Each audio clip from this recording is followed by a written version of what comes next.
Contrairement à annoncé, la journée ville morte s'est transformée en marche pacifique de toute la population. C'est aux environs de 2h et 5h du matin que les habitants se sont réveillés sous une forte tension.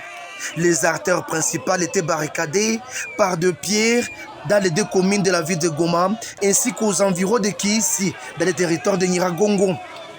Pas de circulation de véhicules excepté des taxis-motos qui empruntaient la voirie publique en toute difficulté. Au quartier Katoy, Ndosho et Majengo, le mouvement de la population était visible sur la voirie urbaine, scandant des chansons horribles contre Paul Kagame et les contingents kenyans de la force régionale de l'EAC. Avec des fouets à main et des cercueils vides, ces manifestants s'indignaient contre l'agression de la RDC par le Rwanda. Boutiques, magasins et quelques établissements primaires, secondaires et universitaires n'ont pas ouvert leurs portes. Le marché central de Goma, terrasses, alimentation et bistrots, dans certains coins, n'ont pas mené leurs activités au quotidien. Cette situation fait suite à des manifestations populaires annoncées par les mouvements citoyens du Nord Kivu, contestant l'inefficacité et la complicité de la force régionale des États membres de l'Afrique de l'Est dans les tracts des terroristes rwandais du M23. Cette série des actions de la population a débuté ce lundi par une semaine de journée ville morte et qui ira du 6 au 12 février 2023. C'est que la ROC se battent aux côtés de nos FARDC.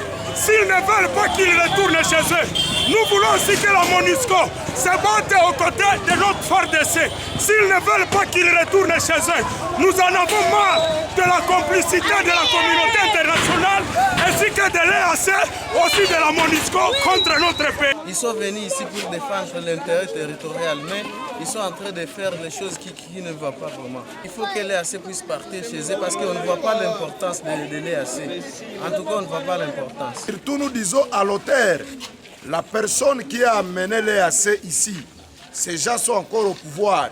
Ce sont eux qui ont amené ces étrangers lourdement armés qui ne font rien dans notre pays. Nous les jeunes, on va être fatigués pour nous défendre le pays. À tout à Haïti, comme dit Mobutu, non jamais trahir le Congo. Aucune présence de la police n'a été signalée durant les manifestations en colère des habitants. Et c'est plutôt déployé pour ouvrir la circulation avec peine suite aux grosses pierres déposées sur la chaussée. Pas d'arrestation malgré des cas isolés de vandalisme de quelques habitations de paisibles citoyens situées le long de la route. Ce n'est que tard les après-midi que la vie quotidienne a repris avec timidité dans la ville. La société civile du Nord Kivu avait annoncé une série de manifestations contre la force régionale de l'EAC et la MONUSCO, dont elles accusent d'être en complicité avec l'ennemi qui asphyxie aujourd'hui la ville de Goma et le déplacement de la population de Massissi et de Rutshuru.